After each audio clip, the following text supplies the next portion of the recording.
Today's episode is brought to you by my new book, Fuck Whales, Petty Essays from a Brilliant Mind. Available now at Amazon, Barnes & Noble, or anywhere books are sold.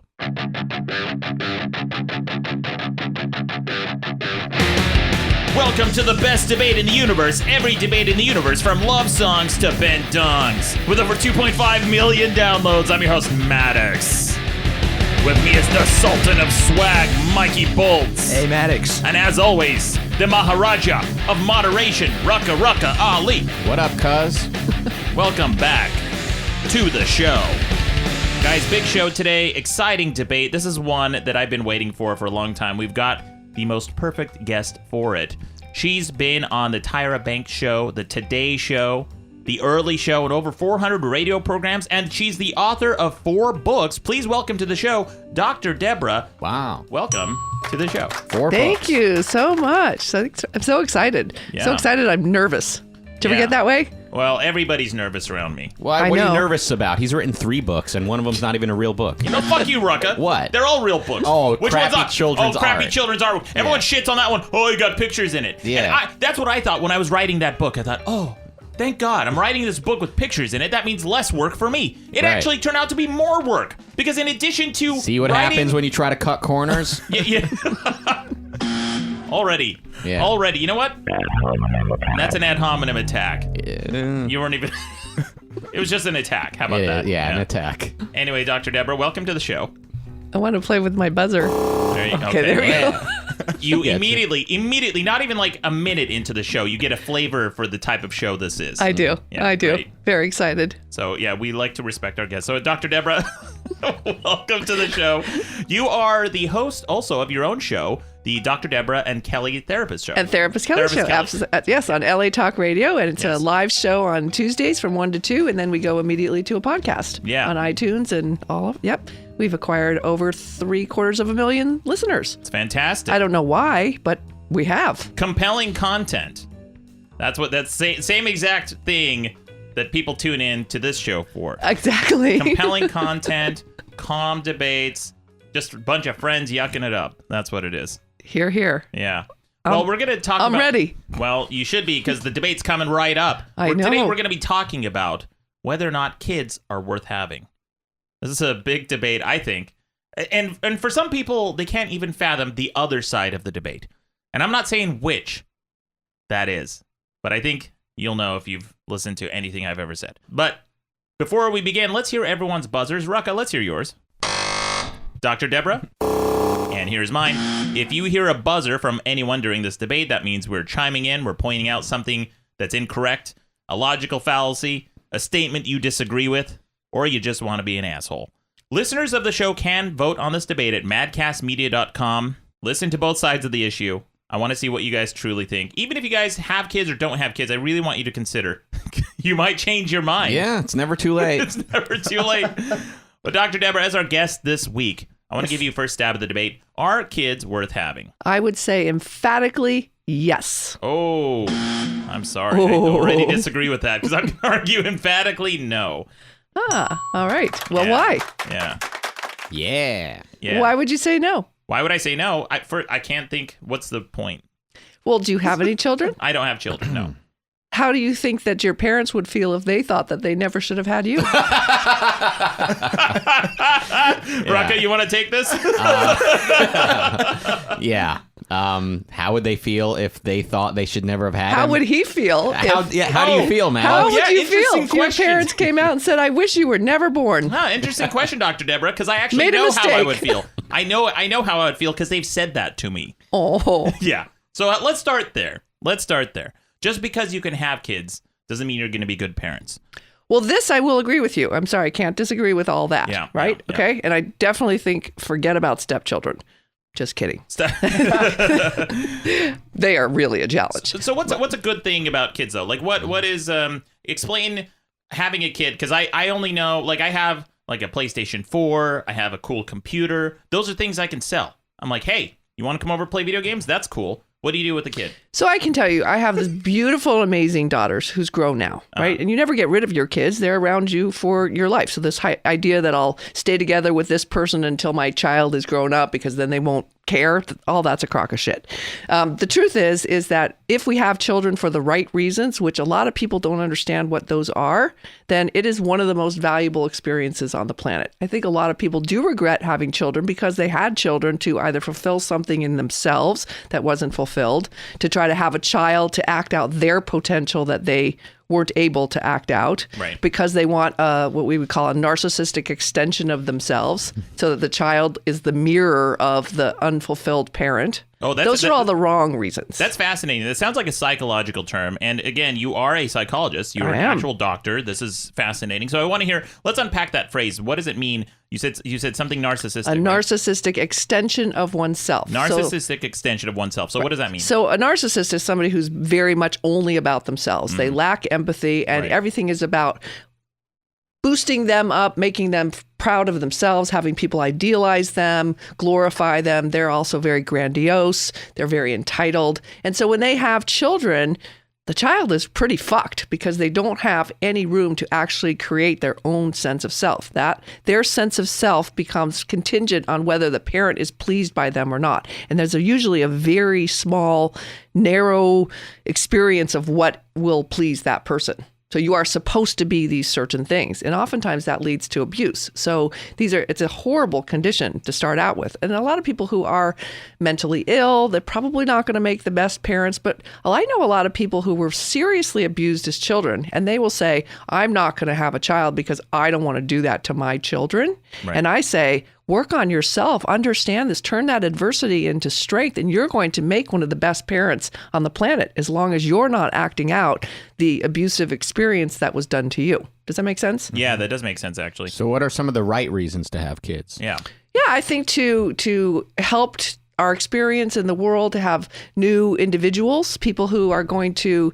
carry on certain things but add all kinds of new things to the planet, right? I can't say so much about having children in this current generation, however. Yeah. Now, what if I just want a kid just to do work for me, like a little bit of extra work around the house, that sort of, paint fences and. Well, I think historically and probably still in some countries, yes, having more children to manage the farm, to manage the tasks is part of their culture. I don't particularly think that's a great reason to have children, and but it is a reason. It is a reason. That was the only way they could survive, and they had to have a lot of them since half of them would die before the age of 10. Yeah, what is that? That's another good reason, I guess, to have kids. Is like they might die. Might die. You might want to have a lot of kids so that the ones that survive. Well, you'll you're have saying the survive. benefit, like the good thing is, like it's not much of a reason to have a kid. It's a reason to have lots of kids. Okay. Is that some of them may die? Yeah. Right. Is that a reason? Now, do you worry? Is this like Oregon Trail? Because explain to me, parenthood. Are you constantly worried about your kids getting dysentery and going around naked without and wagon wheels breaking and you're worried? It's constant worry, right? Excuse me. Which era are you from? I don't understand what it's like to have a kid. Okay. So all right. Is dysentery a concern? No. Okay.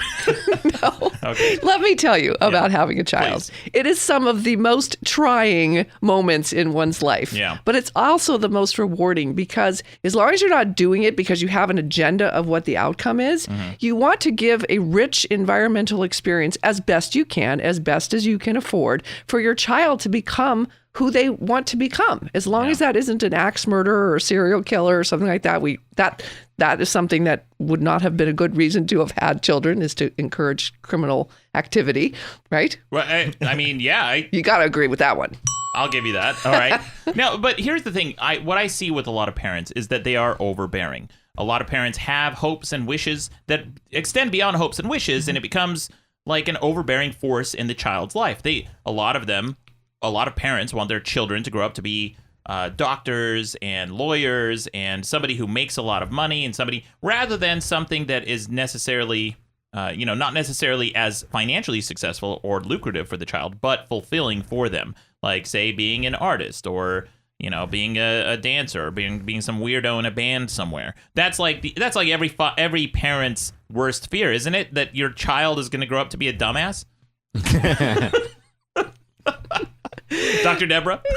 There's certainly some concerns that parents will have about how their children will turn out. Again, I think if the parent is healthy enough to understand that they're not having a child for that child to fulfill a role or agenda that the parent has, then you give your child a lot of room to figure that out. Like, mind you, I love my daughter so much. She's 25 years old. It's been an amazing experience watching her grow up. She's gone all over the map with the kinds of things that she wanted to do. At 18 years old, she told me that she was going to hitchhike across the country. Now that is worrisome, right?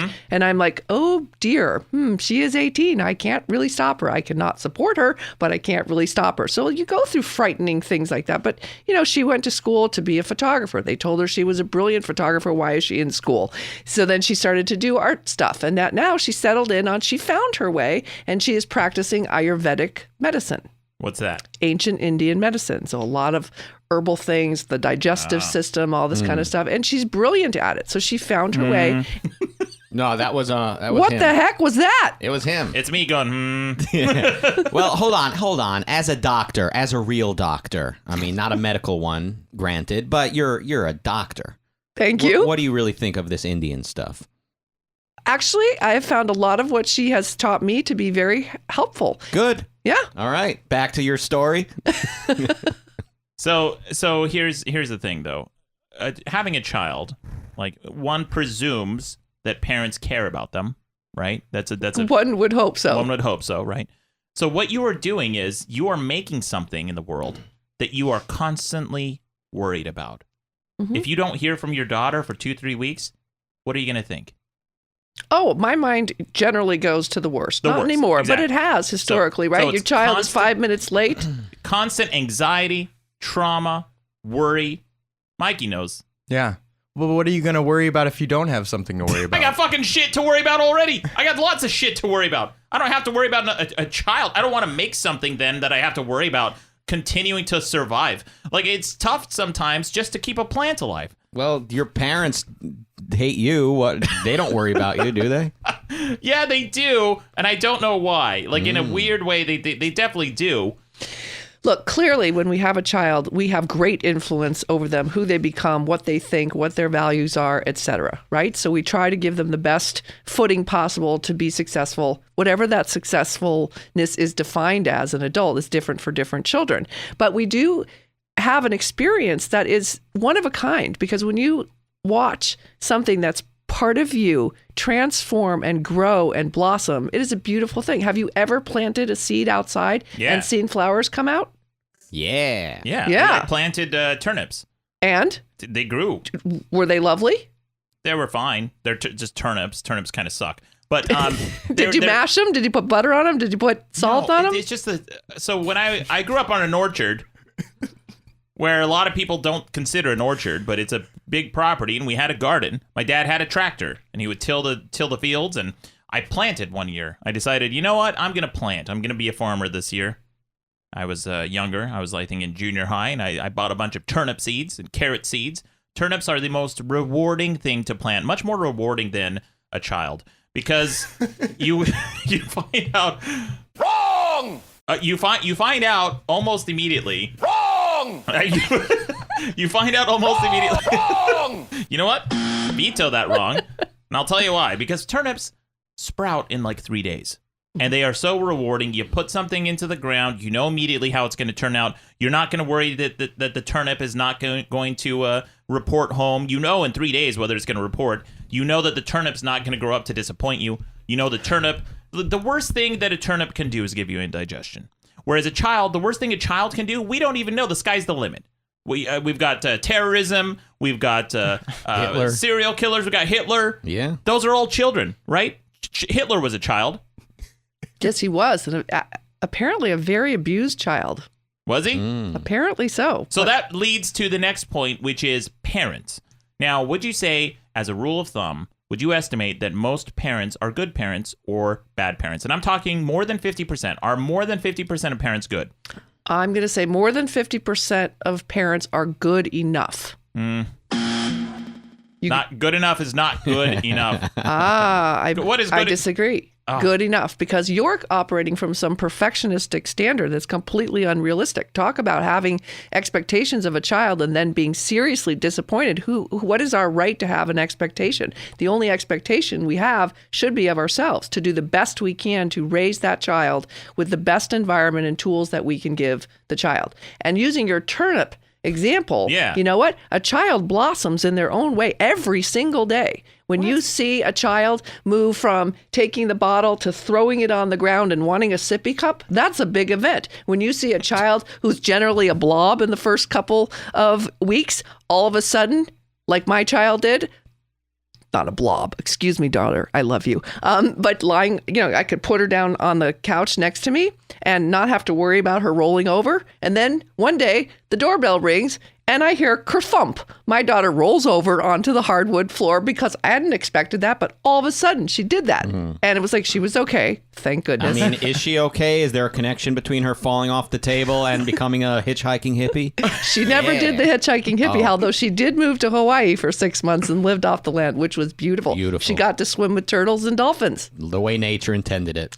Right? Yeah. Got to or had to? If you're living off the land in Hawaii, you might find yourself in the ocean lost at some point. You don't have any navigation software. You don't have your smartphone. You don't have technology and clothes. And when did you become so cynical?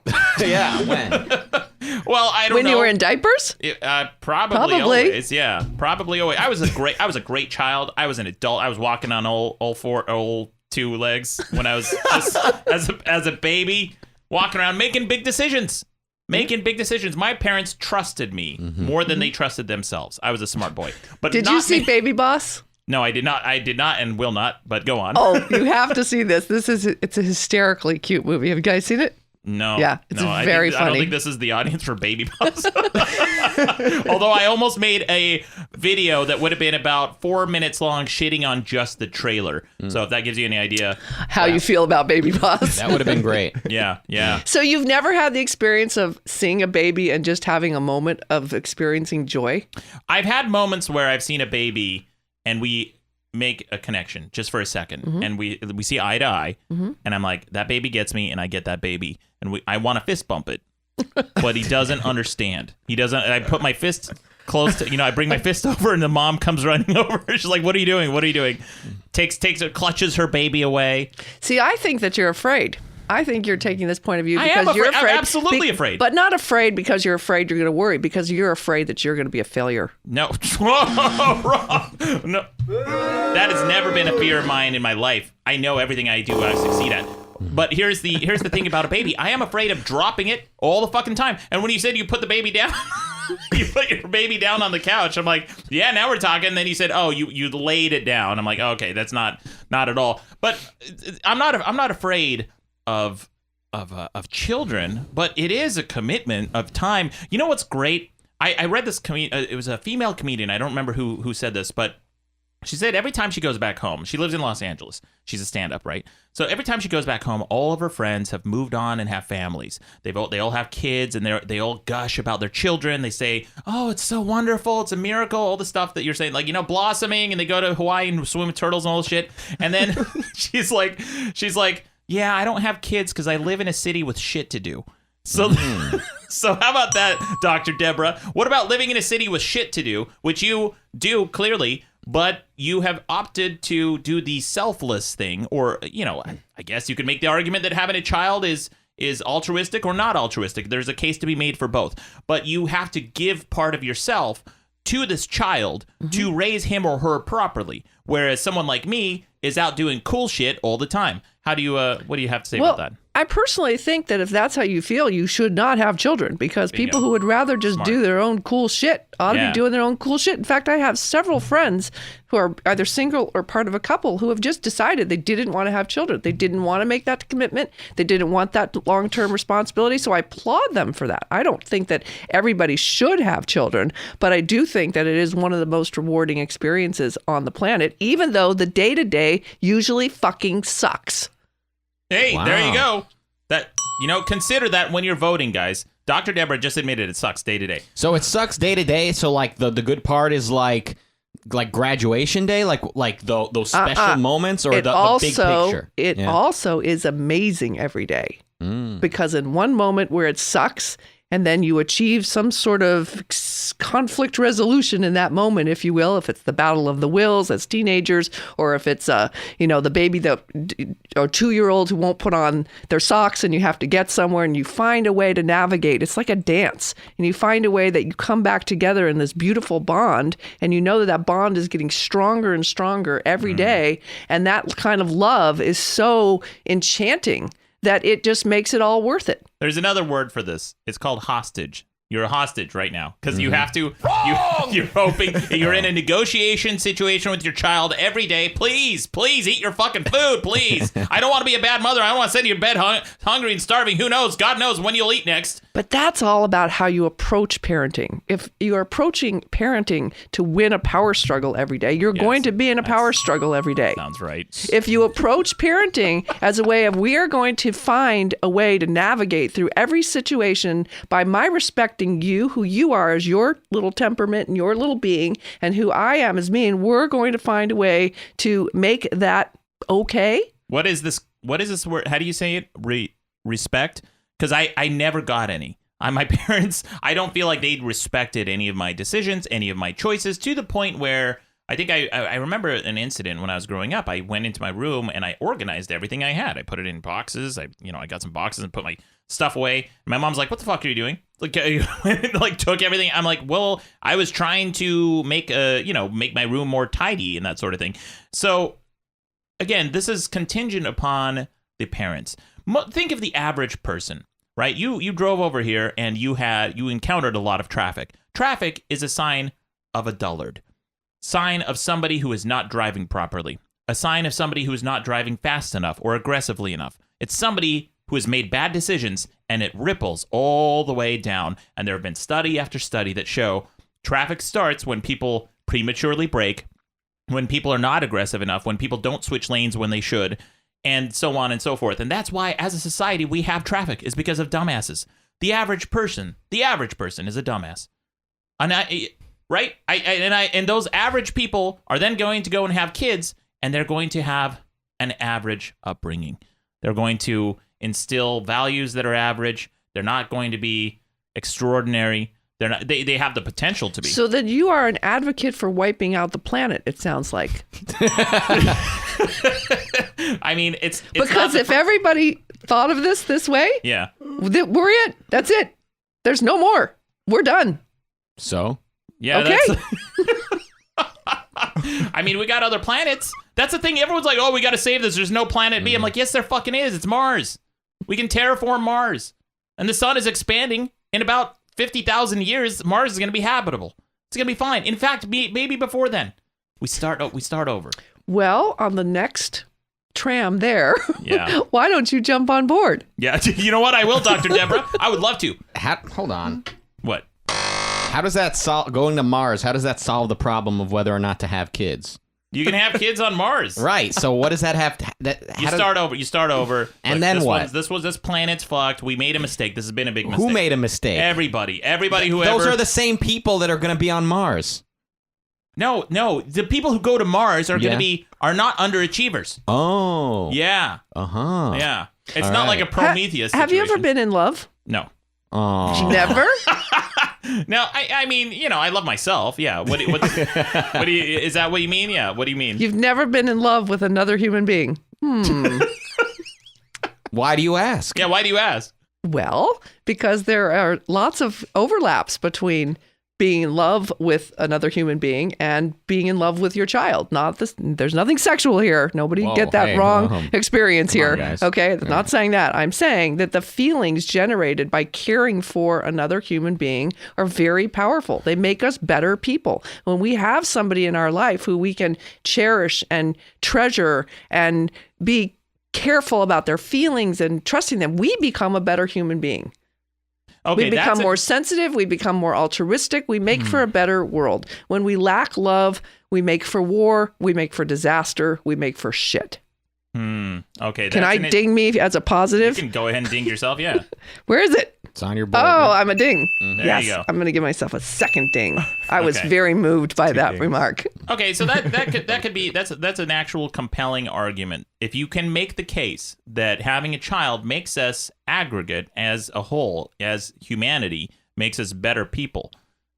Yet we have war, and every single soldier, every single person who has ever fought in a war had parents. Those are all people who decided to have children. And in spite of the fact that most people do have kids and most people do carry on their progeny and the next generation, and they are trying to make the world a better place, in spite of all of that, in spite of all this love that goes into our upbringing, we still have a lot of dumbasses, a lot of war, a lot of conflict, and a lot of bad parents. Well, What's the human secret being is extremely flawed in every way. sauce? Yeah, We're, and you want to make more of them.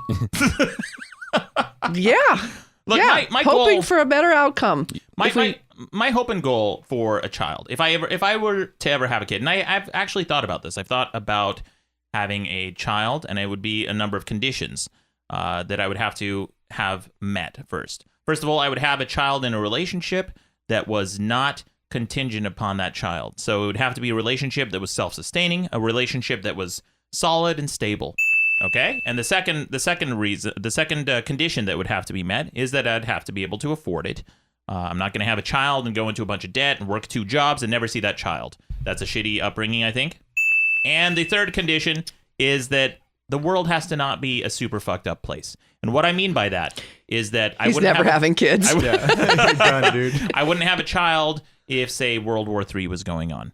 Mm-hmm. You know, there's relative instability in the world right now, and there always will be, most likely, because it's a big place and there's a lot of chaos and a lot of different variables that go into it. But there's no world war, thankfully, and that's not, it's not all doom and gloom. So there are some, and I do feel like, look, I've never done it, and that's the thing. That's the problem with parents, is that you've never been a parent. So a lot of people kind of jump into this thing to raise a child without having any understanding on how their behavior affects the child cognitively, right? Oh, absolutely. I mean, I really would hope that we would teach a lot more in school about relationship building, how to have successful relationships, because a parent-child situation is a relationship, just like a lover to lover, a friend to friend. We don't learn those skills. We don't learn about how to increase our empathy, increase our understanding, increase our tolerance, increase our flexibility about things. We are dominantly raised to be pretty selfish human beings for the most part. And that's why I say that when we have a child, if we are healthy enough to experience that, it helps us get out of our way, our own way, helps us get into the mode of really learning how to care for and cherish another growing human being. That's a really good point. Now, this brings me to why I think that most people should pump the brakes on having children. Is because there are 2 areas of society that are very important, that shape our culture, that shape our lives, that we are not taught anything about in schools, anywhere, really. Even our parents don't know what the fuck they're doing, which is, the first one is relationships. You're supposed to, especially when people who decide to get married, they are making a lifelong commitment with somebody based on some arbitrary set of conditions that they personally have met. Sometimes it's just a feeling. And sometimes, 50% of the time, actually, those feelings are wrong. Those feelings are misplaced. Those feelings could be inspired by a condition, could be inspired by something. Feelings can never be wrong. Oh, yeah? Perceptions can be inaccurate, but feelings are feelings that are the direct result of how we process the data in front of us. Well, I feel like you're wrong. That is a thought. Yeah, okay. You think I am wrong. How do you feel about your thought that I am wrong? Feel Are really you good. sad, mad, glad, or afraid? Super. I feel super pleased with myself. I have no argument then. I wish That I is had- your feeling. You know, Dr. Debra, I want to be in virtual reality with 4 arms so I can pat myself on the back I'm at all trying times. to be so serious here. So feelings are a response to thoughts. Yeah, perceptions, thoughts, and so the thoughts can be inaccurate. Yes. Okay. So Or we that may- goes to so you're Or actually, judgments, right? If you make a judgment Yeah. that you're in danger when you're not actually in danger, your body's going to respond with fear, right? And anxiety is basically fear, but it's the perception of danger when there is none. Right. So Okay, that's how fair. can you argue somebody out of being, if you're afraid, you're afraid. Right. You may say, but that's not dangerous. Let's look at this reality. How much can this cup actually come to hurt you? Not the cup. Now, if your parent threw a metal cup at you on a day-to-day basis, my picking up the cup might make somebody frightened, Right. right? So actually, Did I throw that's you off a bolstering- little bit? No, it's bolstering my case because what I'm trying to say is that we make a lot of decisions without any knowledge or understanding or education on how to best make those decisions. So the first one is relationships, which approximately 50% of all marriages end in divorce because people don't know the things that will go into making a successful relationship. Oftentimes what we think we want isn't what we want in a relationship or what will help nurture a relationship going onward. The second one is child raising and childbearing. There are a lot of books that have been written about it. There are a lot of different theories, a lot of different philosophies, different schools of thoughts.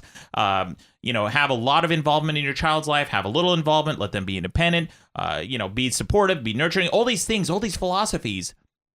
But none of them are taught to us in any formal way, and nobody really knows how to be a good parent. And there are very many people who've done it. I have a brother who has 2 children.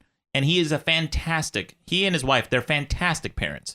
I don't know what the secret sauce is that they've done right, but these kids are respectful, mature, intelligent, kind, empathetic, obedient. And they're great kids to be around. They'll say hello. They'll look you in the eye. They'll shake your hand. They'll have a conversation with you. When their parents ask them to do something, they do it. It's not an abusive situation. They're great kids.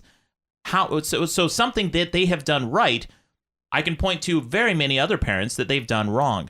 So this idea that we just like jump into some of the biggest decisions we ever make in our lives, like marriage or having a child, without at least a little bit of education, I think is a scary thing. It's a scary thing with uncertain outcomes. I will agree.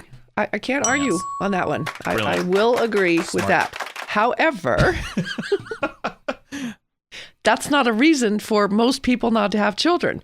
The answer to that question is whether people should have children or not is, are you willing to do the self-work, the self-awareness, the self-growth to try to do the best you can with the best of intentions to create a healthy environment for your child to thrive? Well, I feel like every parent has best intent. Well, for the most part, they have best intentions for their child. Everybody wants. But that's just a component, I said. It's also the willingness to become self-aware, to recognize your shortcomings, to recognize how who you are may be an obstacle in being a good parent and trying to resolve those issues and fix those issues before being a parent. Well, let me ask you this, Dr. Debra. Maybe you know the answer to this, maybe not. It's not super important. But what is the average age that most people have children? I do not have the stat on that. I think it's so varied, right? I mean, historically, it was much younger. Historically, it was much early younger. 20s. I know so many couples now in their early 30s that haven't even begun to think about having children. And guess what? You might win the whole world because women are waiting way too long to have children. They find out they can't, and fertility is extremely expensive. So I think that, most women, unless they are thinking about this, they should be getting their eggs frozen if they do want to have children. That's a whole other conversation because, the pressure to be successful and all the things that you're saying, which are reasonable criteria that you want to fight some reasonable financial success or at least the hope that it's moving in that direction. The ability to have childcare if you can't be there front and center all the time, right? Which most parents can't, because most couples, I think in America anyway, are dual income situations. So we don't have a lot of the luxury that historically was afforded to a child to have somebody at home, which, by the way, in my personal opinion, that old saying, it takes a village to raise a child. Some of the pressure is really off when you use your community support, when you have friends who have kids and you have kids and you do, like I had a couple, as a psychologist, I had a couple and she had 3 other families and they would swap for babysitting nights on Saturdays and take care of each other's children. So each couple was able to have 3 Saturday nights a month to themselves. So they can get a taste of the life I live every day. Yeah.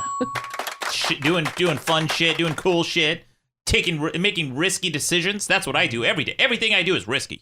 It's great. I live on the edge. I'm all edge. So, but back to the reason I asked that question. Mikey knows. I forgot the question. For people who aren't watching this on YouTube, Mikey's just nodding emphatically. Everyone else who is, check again. I'll cut away from that camera. So the reason I asked about the average age is because... Oh, yeah, that was the question. The Sorry. question.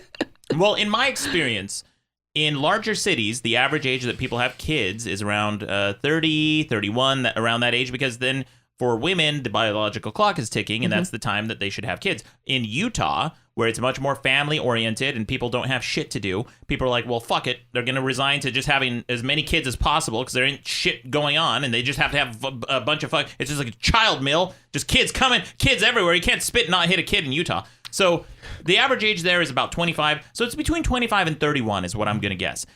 And something you said is a good parent takes somebody who is committed to become more self-aware, realize their flaws, etc., etc. But at that age, I think it's a little too late. I think these people who've decided to make a child have already resigned to a life of unawareness and a life of not thinking critically, of not making good decisions necessarily. So really, the debate we're having is why some people shouldn't have children. Not whether people should have children. There is a case to be made. You know what? Now I'll buzz your buzz. So what we're going to say, there's a case to be made. It's so funny. Sorry. There's a case to be made for talking about why some people shouldn't be having children. But I think it's the wrong question to ask is whether people should have children. I just don't know what to do with them. Like, what do you do with kids? I took a kid to Target once. Kids walking around. Mom gave me an allowance. Like, hey, you can give them, get them to buy something. I said, okay, what do you want? Kids like walking up and down the aisles. Like, Finally, kids settled on some reading glasses. And I'm like, you don't wear glasses. You don't need reading glasses. He maybe likes the look. Yeah, he did. He just wants a bucket. I'm like, why are you doing this? Why are you doing it? Upset me. It really upset me because when I was a kid, I fought so hard. I begged. I scrounged for quarters just to play Street Fighter, just to play for a minute of video games. And this kid with like an allowance of $20. Oh my God, what a bounty! $20. You could buy like 2 action figures with that shit. You want reading glasses? It really upset me. It really upset me. This kid. You are a serious wounded bird. I don't think you should have children. Yeah. I would be so upset if my own child wanted reading glasses instead of toys. Spoiled. That's what they are. They're spoiled. Because he wants reading glasses? Yeah. That makes him spoiled? First of all, too many toys. First of all, I know you will disagree with this, but you cannot spoil a child. You can overly indulge a child, but you cannot spoil the child. Semantics. Whoops. What is the difference? Yeah, what's the difference? Because spoiling is the idea that you have made a child rotten. Well, that's your damn fault. That's not the child's fault, but that's a child who's been overly indulged, and there's going to be consequences and repercussions in terms of greater levels of entitlement, possibly more narcissism, more selfishness. So you can have this flip side of the same coin. You can be deprived as a child or overly indulged and still end up with those components. So a spoiled child is somebody who is like ruined, as opposed to an overindulged child is somebody who has been exposed to bad caregiving and bad parenting, but they can be fixed. Is that the distinction? You have to do some behavioral modification. I mean, most children... Now we're talking. I'm all about behavioral modification. I want to have re-education camps. When I become president... I have a party. It's President of Mars? Potentially. Oh, okay. Then I'll be the only person. Yeah, fucking perfect. Dope. Oh man, there'd be fucking jumps everywhere. Like high-speed jumps for motorcycles. Monster trucks on Mars everywhere. Perfect. I love monster trucks. I went to a monster truck rally recently. Good. Yeah, it's a really good time. Awesome. So you asked a question of what do you do with a child? Yeah, what do you do with You forgot your question. So you no, remember that one. I mean, it was a rhetorical question because nothing. You don't do it. You take them to Target. They just want reading glasses. To me, a child who wants just normal, everyday shit around the house, like, oh, just give me a spatula. Oh, give me a fucking blender. That's a child who's already got everything. That's a child who's already got all the toys and all the video games he wants, and now he's moved on to just buying appliances. Hate it. Makes me mad.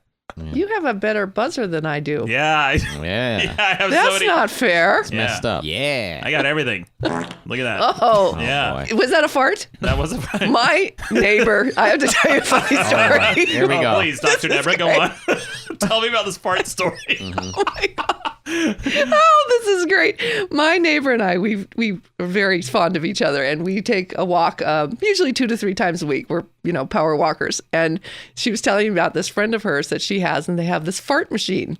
And they go to the mall, and she's got it in her purse, and the other one has the air thing. I don't know exactly how it works because I haven't actually used it, although I participated in the action. And in the elevator, she'll go in the elevator with, going up and down and just lay out this fart machine, these very these really gross things.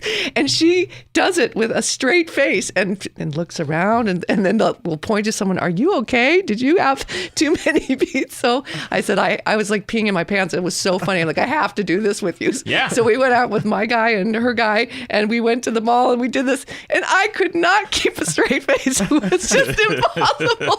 It's like we're in the elevator. I'm like, I'm almost like farting through my mouth just because it was so funny. And of course, my poor guy was the fall guy. It's always the guy. Mm-hmm. I mean, I'm a preemptive. You gotta think that's funny. Oh yeah, it's hilarious. That's I'm a preemptive funny. fart blamer. As soon as I will fart, and I will turn to whichever girl, the hottest girl next to me, and I'll be like, "It's you. You did this. This is your shame. We're smelling." Yes, there is serious gender bias on the fart thing. Most people will assume that it's the dude. Right? Yeah. It's really unfair. Women do get away with a lot more farting without public humiliation. Hashtag Absolutely. Men, hashtag men too. Yeah. That's right. Yeah. All right. Well, that's a good place to end this debate. I think this has been a fascinating discussion of the topic, very thorough. I want you guys to vote on this debate at madcastmedia.com. Don't forget to go there, vote on this debate, see which side you agree with more. And if you're a parent, I really want you to consider my side of the argument. Even though you have kids, maybe it's not worth it. Maybe you'll admit. I've had a few parents You too. might want to change that, because telling parents who are already parents that they might want to take on your point of view is not a good recipe for raising a healthy child. Then that means they shouldn't be parents. If they agree with me, if you agree with me, by the way, you shouldn't be a parent. So, and then and you know what? Then you ought to give your children to Maddox and see what he can do with them. Yeah. I'll take him. I got fences. Maybe the only people smart enough to be parents are the ones who don't want kids. Mm-hmm. That's right. It's the Dunning-Kruger effect of parenthood, right? The people who think they're going to be the best parents are the least likely to be good parents, and vice versa. The people who are like, no, you know what? I'm going to have a little bit of modesty. I'm going to have a little bit of humility when it comes to parenthood. I'm going to take a step back and say, maybe I'm not too qualified. Maybe I need to live more and have better experiences and become a better person first before I try to instill my values onto another fucking human being. Or how about you just do what I do and you just start a therapy fund for your child right off the bat, because you know you're going to fuck up their heads to some degree, and then they won't resent you because, look, I knew that would happen. Here you go. Go fix it with your therapist. When you said people, the human is very flawed, is that like an inherent part of people in your opinion, or is that I think just... we're flawed. I mean, by the expectations and the standards that we hold for people, most of us can't live up to those. If you even think about marital vows, I'm not anti-marriage, but think about marital vows. Who the fuck can actually make the commitments and promises that they say in these vows? You cannot promise to love somebody forever. You can't. You can promise to be as committed as you're capable of being, as honest as you're capable of being, as dedicated as you're capable of being, of showing up, of good communication, of being respectful when you've made a mistake, to be able to say, I'm sorry. Those are the promises we ought to be making to people, because those are really the things that we have control over. Right. I think that one of the most damaging concepts in society is the concept of unconditional love. And this extends to parenthood.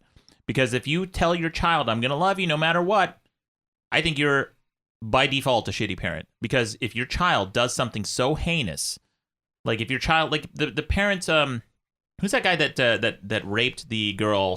The guy who raped the girl behind the at a college party or something. The kid got caught. The guy got caught because he tried to run away. Yeah, and he only got some like probationary period or something like that. His parents were 100% on his side. Mm-hmm. They supported him for no other reason than he was their progeny. Right, but there is a difference between unconditional love and unconditional acceptance of one's behavior, right? So I can love my child no matter how bad she can be at certain times, which thankfully, maybe I can't say that because she's never been bad in that kind of sense, but there was certainly behaviors that were not acceptable. Do you believe in unconditional love in a relationship? Do you feel like you should make that commitment to somebody? I think that we can love somebody, but I do think that we often have conditions on the acceptability of their behavior. So I may care about somebody and love somebody, but I may find that who they are and how they operate is intolerable.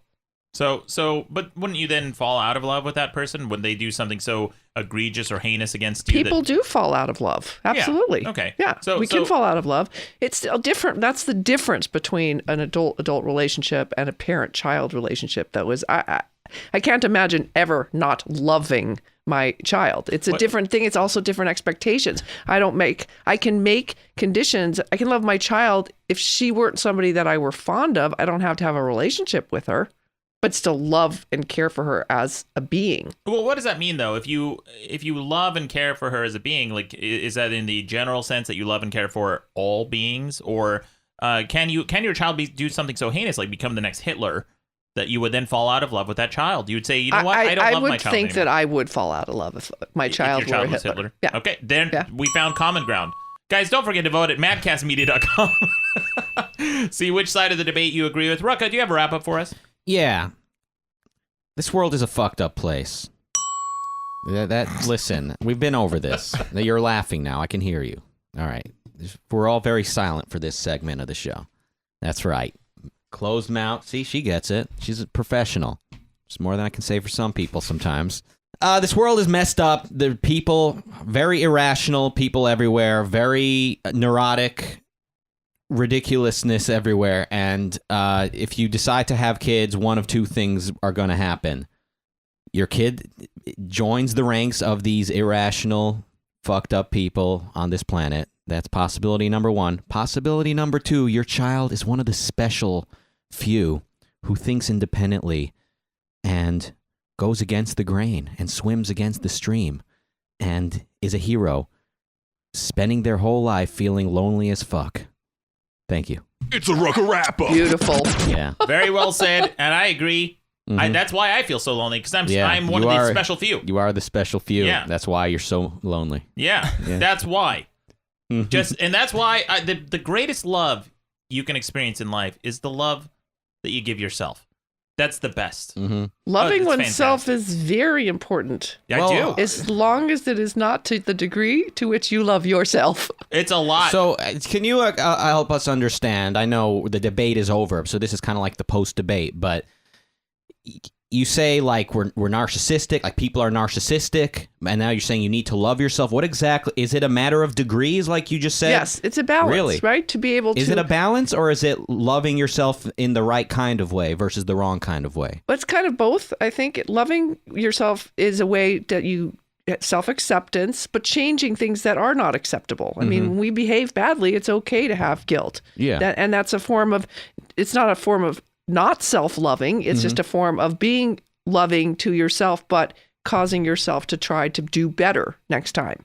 But if we only love ourselves and we cannot love another, that's what narcissism is. That's where we are so self-absorbed that it's all about us. That's the absence of empathy, the absence of altruism. That's where we get into trouble. So it's irrationality. Irrational, it's more than that. It's not more just than being that. a little What cuckoo is in it? your thinking. It's actually about just that nobody else matters but yourself. And how do we have community if that's what is? So you can love yourself, but it's also important to also have enough love in your heart for others. My opinion only. But it's a good I one. wish it were only your opinion, but most people agree with that. That they think that narcissism is loving yourself too much. I would say what you just described is irrational. People being irrational. People not having a hierarchy of values. You must have other people in your life. You must love certain people in order to be a rational person, in order to live a good life. It's a lot we can get into, but I don't know if what I just said made sense. I hope so. Did it? Yeah. Oh, okay, good. Mhm. So ruling him out. Yeah. Okay. Mm-hmm. I think to answer your question, it's very important to be self-loving, to know how to self-soothe. Once we become an adult, we actually cannot be abandoned. That's a big crisis in our society. People walk around saying, he's abandoned me. I've been abandoned. No, you can't be abandoned unless you're entirely dependent on the care of one person. That person can abandon you. A parent can abandon a child, but your lover, your partner cannot abandon you. They may choose not to be with you. So the ability to be able to self-soothe and self-care is ultimately very important. Otherwise, we are entirely dependent for our own self-worth on someone else. Then we're in trouble. In the same way that somebody only cares about themselves and that's irregardless of what anybody thinks of them, they could give a shit about everything all the time, they're also in trouble. Okay. Does that make sense? So the two extremes are bad. I still don't like it because what I'm describing is putting everything in its proper context. That's being rational, putting everything in its proper context. Expecting someone else to live for your sake is irrational because why should they live for you but not you for them? It makes no sense at all. Labels are irrelevant. We're pretty much saying similar things. Almost, but you're still using selfish to mean bad and altruist to mean good, and self-focus is good. Selfish is a different category, in my opinion. Okay. What's the distinction? Self-focus is I have room to look at myself and give myself what I need, but that's not at the exclusion of still being a compassionate and sensitive human being to others around me. In other words, it doesn't mean that I deserve more than my fair share of space. Entitlement is selfishness. When you walk into a bank and there's a line and you believe that you should be in front of the line because your time, your life, your experience is more important, that's selfish. Right. Self-focus is, oh, this is really inconvenient. Maybe I should come back at another time, but I'm not going to be blaming other people for being at the bank at the same time. What do you think of that, Rucka? What do you think of selfish versus self-focused? We can each redefine what we mean until what I'm describing is people being rational. So if a person is living in reality, they understand that, first of all, they don't own this bank. So whoever owns it gets to make the rules. Second of all, if they get to skip the line, then there is no line, and everyone is just going to skip around everyone. Like understanding reality and adhering to it is the rational thing to do. Ultimately, it's the way to live the best life you can, and I think that's probably what you advise your patients to do. You tell them, put things in their context, remember what you can control versus what you cannot, and work on yourself, as you said. All these things sound like a recipe towards benefiting yourself and living the best life you can. So every time I hear the word altruist thrown in there or the word selfish, I don't actually believe that a human being is capable of full altruism because of we course not. always have a self-agenda behind just about everything we do. I would go a step further and say true altruism is suicide. You're giving away your body organs. Why would that be the moral standard that anyone would even want to hold as the ideal? Do you know we all compartmentalize and formalize the world in our own way, right? And some people are more left brain and some people are more right brain. I think your explanation is very left brain. It's perfectly acceptable, but it's more left brain. And mine, I think, is a little bit more right brain. I don't know what that means.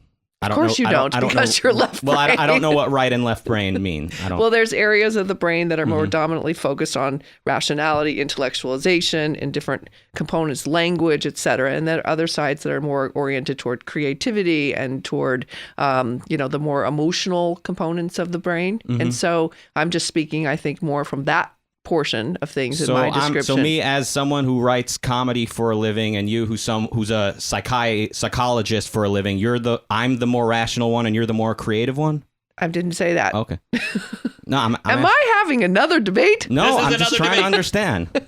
I didn't know. Are we supposed to be doing our little dingies? Okay, I just thought it would be an interesting thing. It is an interesting thing. No, I'm just curious.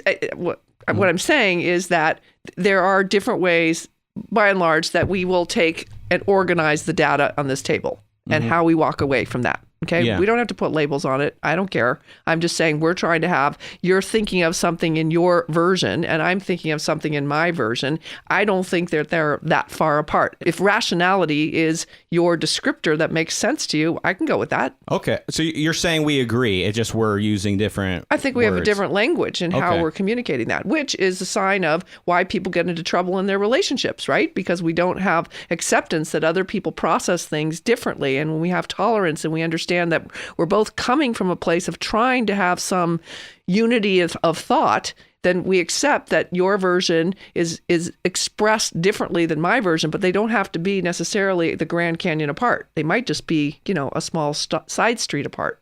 Uh-huh. Right. I agree. What would you say I am, Dr. Debra? More left-brained or right-brained? There is a right answer. You're just confused. No, wrong. Wrong. I don't even have a wrong button. I would say, actually, you're more right brain. I am right. Yes. Winner. Yeah. And I also want to do one of these. Triggered. And before we started the show, Dr. Debra, I talked a little bit about this triggered sound effect that we have and this concept of triggered. I wanted to just get your thoughts real briefly about this concept that people use of being triggered. And I think what they mean to say is that they are having a trigger of a post-traumatic stress, an instance where they've had post-traumatic stress, and that's what's triggered them. They see something that triggers them, like, for example, trauma victims, that sort of thing. Are you familiar with the way that people are using that word today, and what do you think? Well, I think that most people are using that word today both as PTSD, but also in the realms of addiction. So having worked in many facilities, the common work in that area for somebody to be able to recover is to identify what their triggers are. So if you think about it on the same continuum as post-traumatic stress, that a trigger is anything that initiates some sort of emotional reaction that may be greater than what the event actually is in that moment, right? Because of that person's unique constellation of experiences in their life. So you can actually have somebody who is triggered on a very small level or triggered in a sense of having a full PTSD reaction. Okay. So what I talked about, actually, I wrote about this concept in my book because I started doing research on trigger warnings that people are starting to put in front of materials that are, potentially triggering. Like, for example, movies and video games, if they have violence or rape or any kind of sexual content, that sort of thing, they say this may be triggering, quote, triggering for you.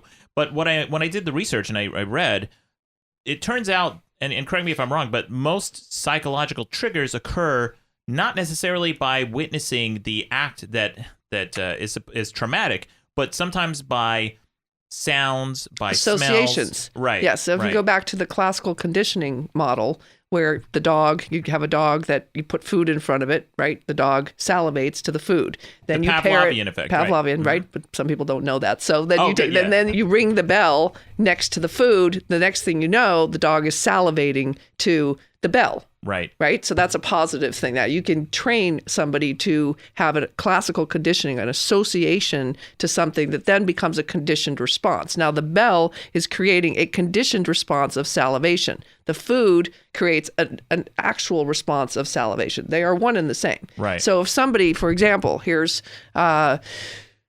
an example that I had in my practice many years ago, this young lady who had been very, very, very badly abused by her mother and also sexually abused by 3 generations of men across her childhood. Now, those are people who should never have had children. Right. And one of the things that her mom did was beat her with the old telephone handles, Oh, telephone handle? Yeah. Right? And so one time I was we were in my office and I hadn't turned the ringer off of my phone.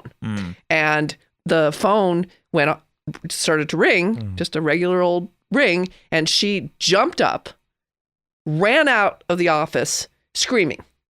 I ran after her, of course, and I said, "Could you come back and please tell me?" She was in just a state of panic. And then she sat down finally, eventually, and she expressed to me what that just sound of a telephone was enough to stir up that complete visceral response. Right. Not so much seeing a child at the store being hit by the mom, but all these other things. That's what you're talking about. Yes. And that's very profound. Yeah. And so that association that we have with a certain sound or a certain instance of something could draw us back to that, not necessarily seeing that in film or art or reading about it. Right. It can do both. It can. Well, I give you another amazing example of talk about something that is a trigger. So my father, who is passed away, was a Holocaust survivor, and obviously multiple layers of trauma in that one. And he was Polish, and his parents had a soup kitchen, and his parents didn't make it through, and nor did most of his brothers. One time I was doing my internship at Santa Monica City College, and I my dad had this thing. He had serious abandonment issues himself. And so he was very frightened if his kids didn't call him on a regular basis. And so it was like my duty to make sure he was okay by calling him. So I'm on the payphone and I'm talking to him. And all of a sudden he starts to speak to me in Polish. And my dad, I don't speak Polish. Dad, he was gone. He was completely gone. And then he somehow, a couple minutes later, I didn't get off the phone. I'm like, he came back and I said, "What are you doing, by the way?" He goes, "I'm making soup."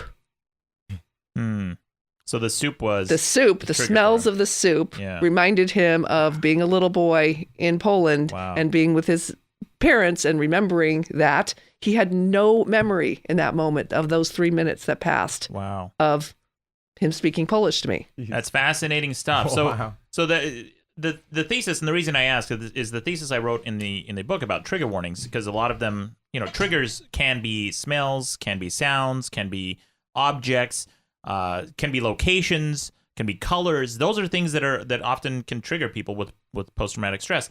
But putting trigger warnings in front of media like books and TV shows and video games and things like that makes it so that a victim can never be not a victim.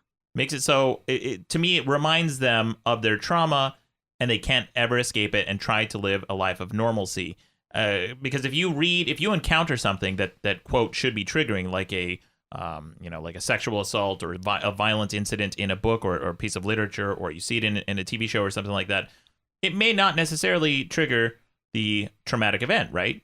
Absolutely. Right. So I think that by reading trigger warning in front of a book, it is reminding you, hey, guess what? You're a victim, and we're just warning you. I feel so that was like the reason I asked is because this is a very interesting concept. Trigger. So we have this triggered sound effect in this show. The reason the word triggered became a meme is because it's used in universities for things that have nothing to do with assault.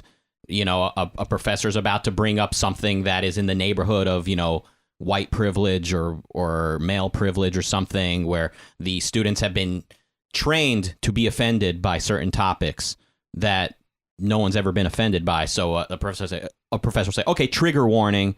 And then the students, it's almost like he's telling them this is something that should offend you. And then students go around protesting speakers on the campus saying, like, I'm triggered by what you're saying. So this has been going on for the last few years. That's why the word triggered became like a joke. Yeah, that sounds like someone's been reading my book. It sounds like it, but Yeah, it sounds like unfortunately, it's still quite high up on the reading list, but not yet there. Yeah, okay. I'm glad it's high up there, though. But you're both suggesting that it is an overused word, Yes. and it's almost And misused. Yeah. Yeah. I'd see that at least the warnings at movie theaters and such. It's kind of like the rating system, Yeah. right? I mean, The MPAA rating system, yeah. which I think is of great value to children, parents for their children. But I vote with you on this one that we do have this perpetuation of victimization in our society where people think of themselves because they were a victim. Now they have entitlements galore in the world and everybody should be catering to them. And it really is somebody who has been truly victimized. It's their job to move past survivorhood, which is still a minimal security prison, and into being a thriver, somebody who can release that, leave that in the past, and develop and work hard at developing new associations to the things that are triggering.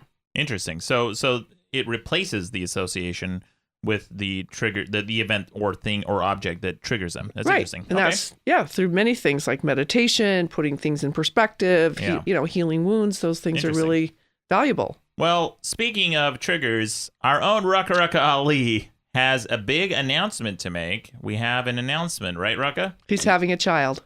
Yeah. Not really. So, guys, this is big. Maddox has something he wanted to announce. Oh, yeah? Really? Yeah. Yeah, well, my announcement is that Rucka has an announcement to make. All right. Nice try, buddy. Yeah, all right. Listen, guys, this isn't easy, but Mikey Bolts wanted to tell you something. Look, guys, it's not easy, but Rucka really, really wants to share something with you right now. And Rucka. All right, guys, let's let Donald Trump. Listen, Maddox. Why me? Dr. Rucka. Deb. Rucka really needs the floor here, so I'm going to give that to him. Okay, this is not a joke. This is not a bit. Clearly.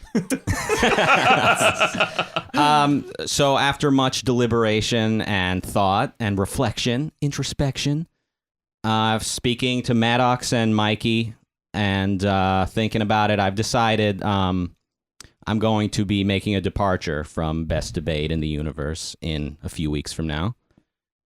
And the decision is based on really wanting to focus on doing my own thing. I'm looking right at the camera. It also is a nice way not to make eye contact with anyone at this time. Yeah. I'll look at the doctor. Yeah, I've decided. I've been originally a guest on this podcast, a reoccurring guest. I ended up becoming a staple. Since episode number 2, I believe. That was the first time. That was the first time I was on. Ended up coming back a couple months later. Ended up becoming an appendage. A staple. It's been a growth experience. Yeah. I went from being like just this loudmouth, obnoxious. Can you believe that was ever me?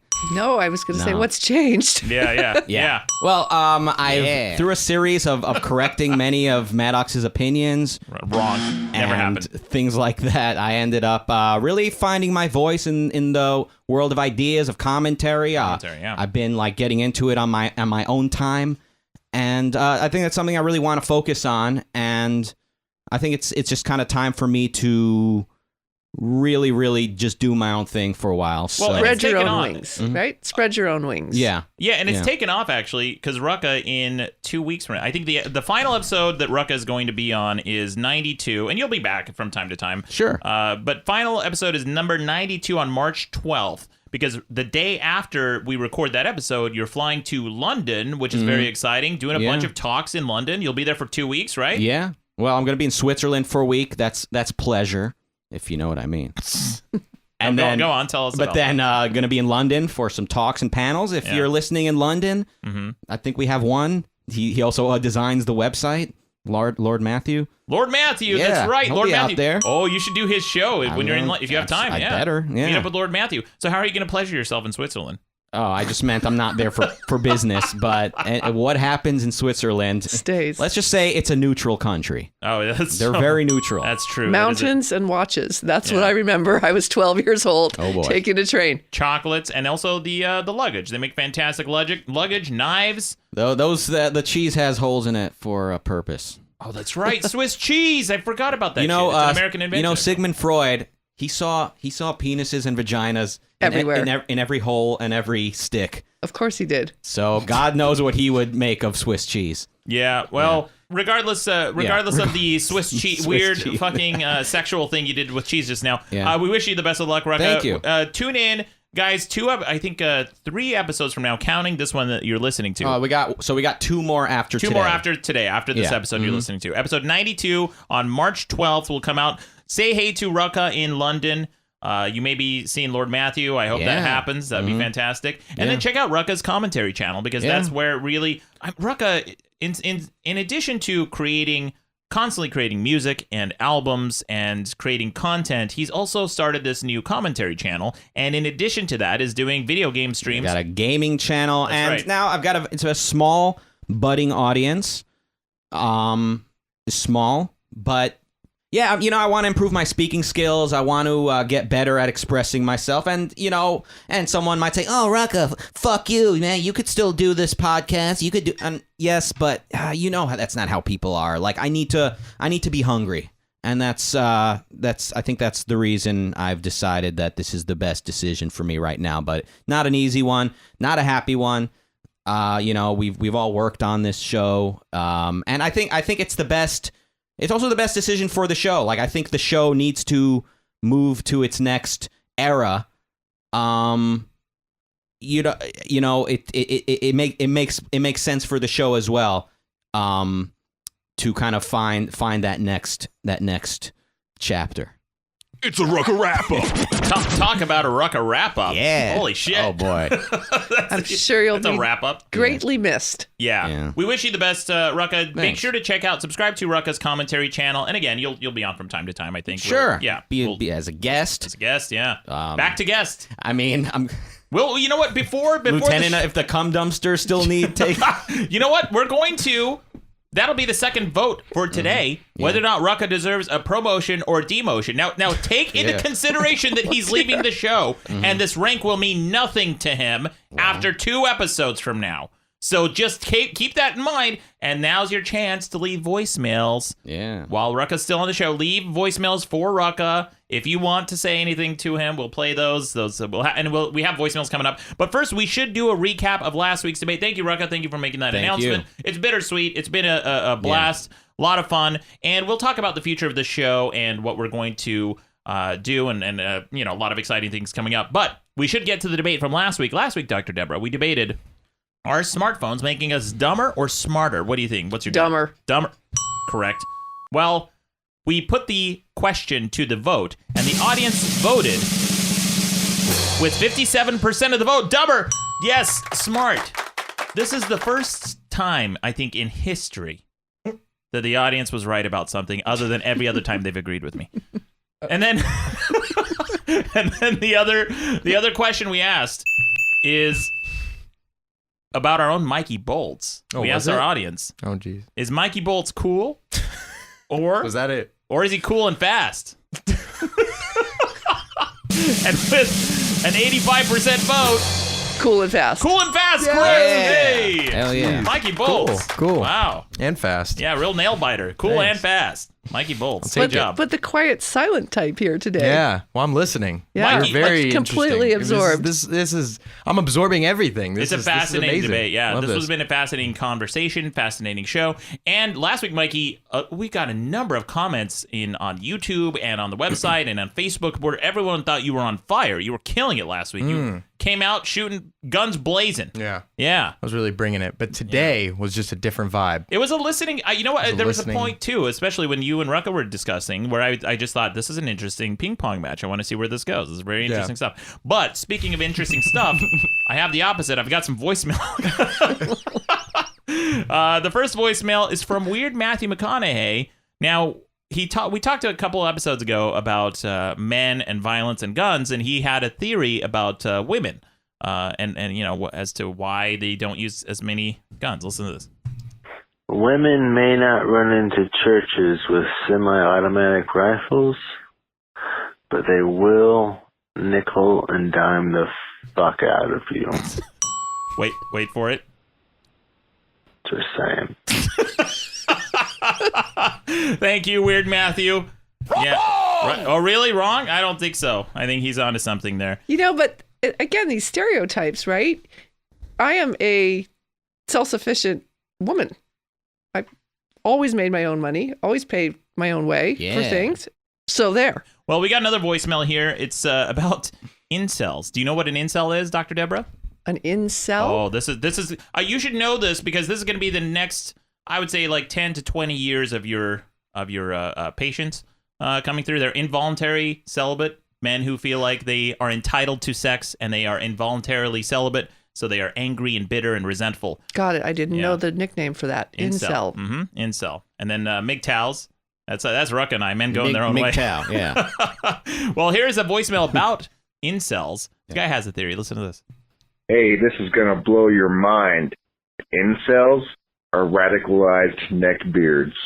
That's right. So, a radicalized neckbeard.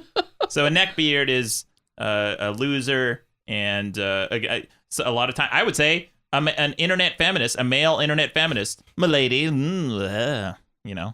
You probably talk to these guys all the time. Yeah. Not on this podcast, though. Never. Here's another voicemail about the worst thing from 2000. So a couple episodes ago, we debated what the worst thing of the 2000s was. And we all failed to mention this. Listen to this. Hey, Lord Maddox. I was listening to your 2000s Worst Thing episode, and you guys didn't even mention the 2004 tsunami that killed like 300,000 people. Maybe because you don't care about Indonesians, but I just thought you'd point that out, that it was magnitudes higher than 9/11, but I don't know how many Indonesians is worth like a Westerner. So I don't know what the ratio comes out to. Anyway. Oof, yeah. I mean, he's not wrong. We forgot to mention that. That was a bad thing that happened in the 2000s. Then we got a voicemail. That's all you're going to say? It was fucking awful. Honestly, probably the greatest human tragedy. The greatest human tragedy that's happened in the last 20 years. Easily. The tsunami from the 2000s. I think it happened in 2004, didn't it? I don't know. Fucking Rucka. I was very unavailable during the mid-2000s. Let's just say that. Oh, yeah? Yeah, I was not paying close attention to the world outside. Yeah. Were you pleasuring yourself in Switzerland or? Not so much the Switzerland part. Okay. Yeah. Yeah. So Rucka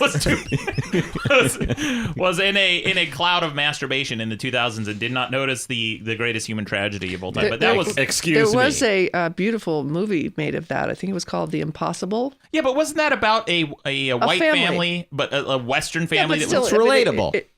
It definitely showed how people had to come together to even be able to have any survivors. Well, I mean, the Ruckas of the world.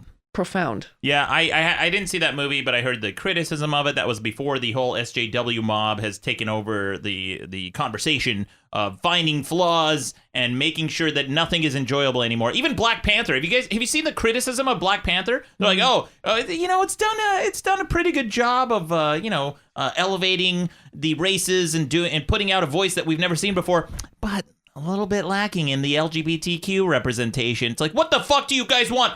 Not everything has to be everything. Can you just let this thing be? Can you just enjoy something for once in your fucking lives? Yeah, Go ahead. It's that mentality of if we don't like something, we have to knock it down, as opposed to if you see a deficit in something, then go fill up the department. Amen. Yeah. All these fucking and YouTube is starting to do this now. YouTube is putting out these tweets on their Twitter channel where it's like more women creators, more women comedians, more women CEOs, more. It's like, guys, YouTube is the platform with no gatekeeper. Mm-hmm.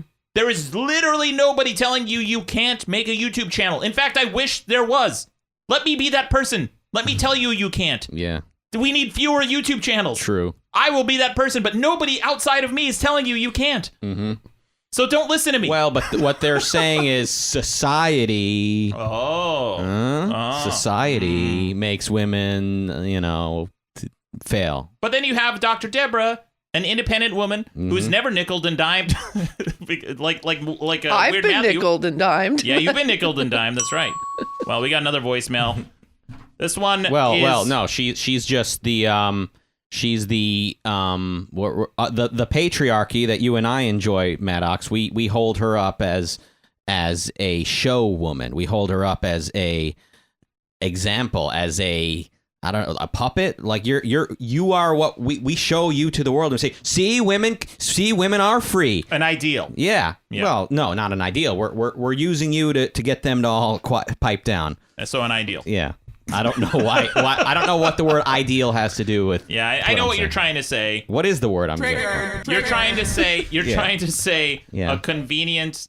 I guess a rhetoric. She's rhetorically convenient, right? Well, I got to say something about this because it probably all stems back to prenatal, because my parents really wanted a boy and they only had names for a boy. My sister was born first. They were fine with a girl, but I was damn it going to be a boy. Mm-hmm. So maybe I developed some of those. Is Debra short for Deb Brozif? Perfect. Yeah. Didn't want. Yeah. Ouch. Well, speaking of didn't want, this guy didn't want us to have that debate last week. It's a criticism of the show. Listen to this. Hey, Maddox, calling about last week's episode. You call this the best debate in the universe. This isn't even the best debate in my ass.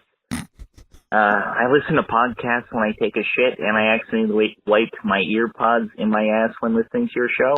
And it wasn't even as good as the last podcast and ear pods I still had in my ass. Love you, Rucka. Can tolerate you, Maddox, for bringing Rucka's message to a wider audience. One love, y'all. One love. Yeah, it doesn't sound like one love. Doesn't sound like my message either. Yeah. One love? That's not what I'm about. But you do invite this shit. You do. No, I invite only yes. Admiration. Admiration. Glorification. Mm-hmm. I was just telling a friend the other day, I feel like people never are impressed with me. True. Why is nobody impressed with me? I'm constantly impressing myself. Yes.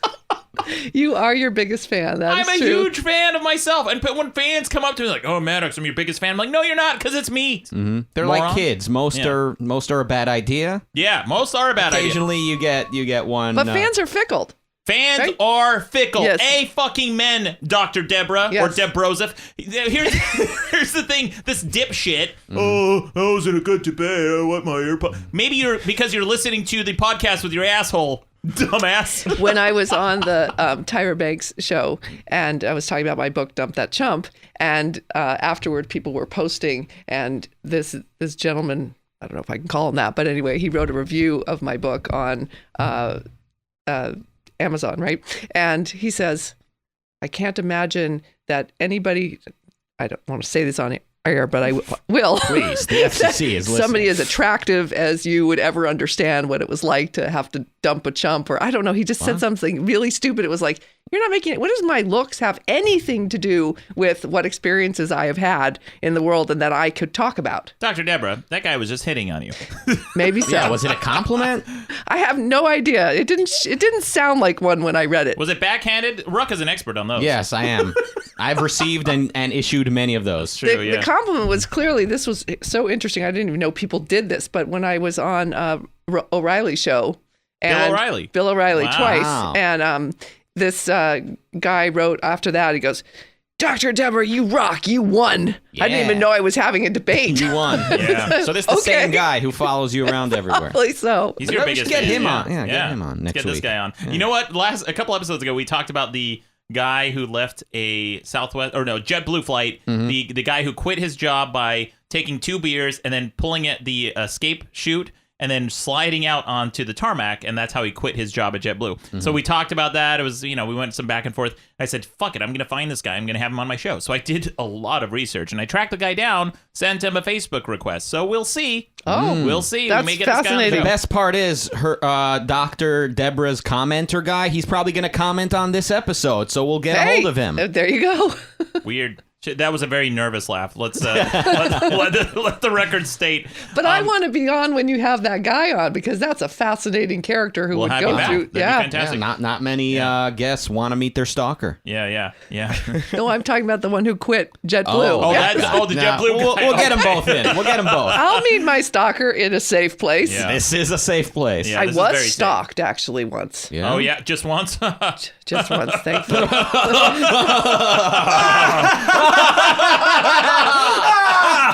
All right. Anyway, Dr. Debra, Dabrowski. Wait, what's my name? Dr. Debroseph. Debroseph, yeah.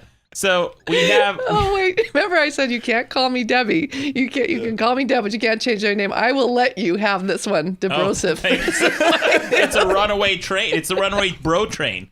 Can't stop it. Yeah, Dr. Debra, before the show, she's like, just don't call me Dr. Debbie. And I said, okay. And then here we are, Dr. Debroseph. Is that better? Transformation. You're an honorary bro. Hey, so you're a psychologist, and we have a lot of callers who call in with a lot of interesting things to unpack. Listen to this guy. Tell me if you can suss out anything about this caller.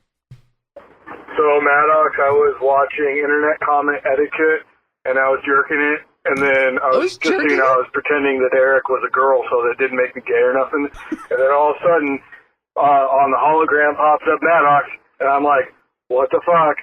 And I blew my load, so now I think I'm gay. Fuck.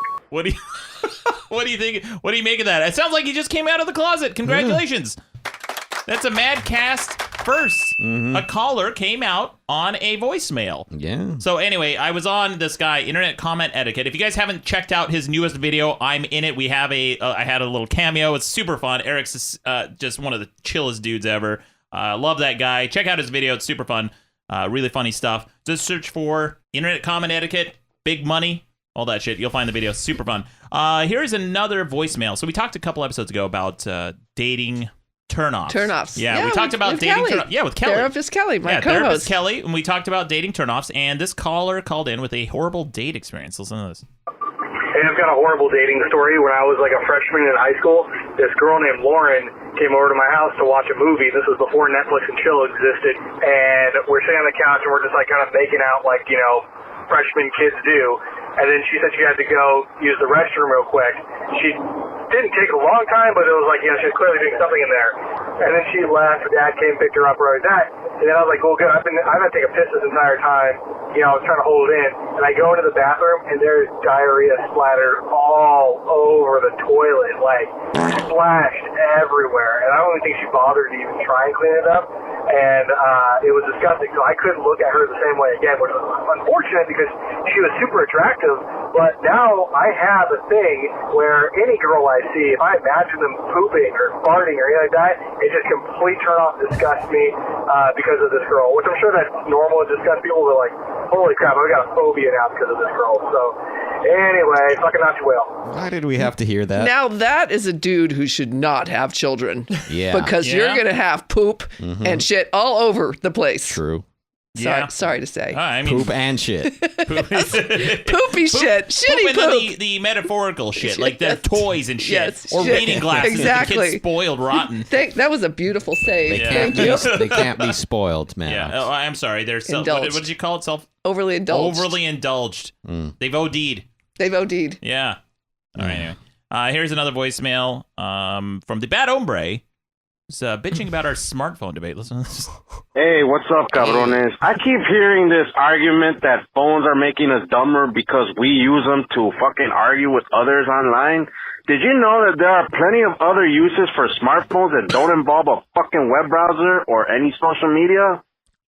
Seriously, though, fuck. You guys have options. You don't have to fucking just use one thing for one reason. Fucking A, man. Yeah, I guess we hadn't considered that you can use your smartphone for multiple uses. Good call. Yeah. I love Bad Hombre. Bad Hombre. Hey, cabrones. What does he call us? Cabrones. Hey, Cabrones. Hey. It's the funniest thing to me. Yeah. Hey. When Rucka leaves the show, I'm going to start forwarding the voicemails from Bad Hombre Please. to you. Yeah. Yeah. We need them. Yeah. Here's another voicemail. We talked about accents and whether or not accents were hot. We had differing opinions, differing accents, but listen to this caller about that. So, Maddox, you're talking about accents, but you didn't talk about the best accent, which is the Iowa/Omaha accent. It's the neutral accent you hear in America, that you hear on the commercials, on the automated bus and transit speeches. The Iowa Midwest accent is actually the neutral accent. There is no accent. So when you say that the hot girls from the Midwest have an accent, you actually like no accent at all. Fuck whales. Wrong. Fuck whales to you too, but wrong. The accent I was talking about was the Michigan accent that girls from Michigan. It's like a subtle lisp. I don't know what It's it is. annoying. You don't like the Michigan accent? No, maybe because the people from there are annoying, but they go like, "I'm driving my car." That's no accent saying I'm driving my car. Hey, what's the opposite of weakness, Rucka? Strength. What? You guys hear that? Say it again. Strength. I don't even have a Detroit accent. Strength. He says it's strength. But in fairness to this caller, Yeah. right? I mean, accents are relative, right? Yeah. So No. either everybody has an accent or Wrong. no one There has is. an accent. No, there is. There is. No, you're Rucka. I will veto that. No, not everyone Why? has an accent Yes. compared to someone else. No. Sure they do. You have the dialect Incorrect. of your No, like, you are community. No, Dr. Debrozov is right. She Rucka, is you're wrong. correct. I am wrong. I'll tell you why. And I learned this in Hungary, of all places. I was talking to a Hungarian, a real Hungarian. Wow. In Hungary, in Budapest. Excuse me. Standing outside this bar, and this guy's finding out where I'm from, and talking to me, whatever. He's like, so you're from America, and talking this like really heavy Hungarian accent. And he says, I can speak like an American. And I'm like, oh yeah, what do you mean? He goes, well, actually, I can totally talk like an American if I wanted to. I'm like, what the fuck? I thought the dude was an actual American fucking with me. I said, you're speaking perfect English. He goes, no, I'm speaking English in an American accent. And I'm like, oh shit. I'm like, well, how did you learn that? Because that's my dialect. That's how I understand people. Whoa. And so he said he had a professor who taught him English from San Francisco, and he picked up the Southern Californian English accent. But his Hungarian accent, his Hungarian English accent, was what he chose to speak English in. So he could speak like... That doesn't prove or negate anything. No, All it right, proves listen. that the neutral accent is still an accent. The blank correct way to speak English is what that last caller described, that Midwest, but like not Michigan, like actual West Midwest. But why is that correct? Because it is the way the language is supposed to sound. Oh, yeah? That is so egocentric. It's not egocentric, because as Maddox pointed out, I can't even do it perfectly. I say strength. Strength. Well, you could argue that the British English accent is the more appropriate one. You would be wrong to argue that. Since they invented you would be the language. incorrect. They invented it. They also invented punk. We made it better. Oh, great. This has nothing to do with punk. By the way, Rucka, if 70-80% of the United States had a Southern accent, guess what? You'd be like, no, the Southern accent is It's not the correct way to speak. Why? Because it's wrong. There's no standard. It's a bastardization. No. It's like lazy. Everyone is lazy. The British, the Southerners, the East Coast, the West Coast. They're all not trying very hard to pronounce these syllables correctly. Sounds like they don't have a lot of strength. Yeah. Yeah. Go ahead and make fun. You're only proving my point that there is a correct and an incorrect way to pronounce things. How do you say the word ROOF?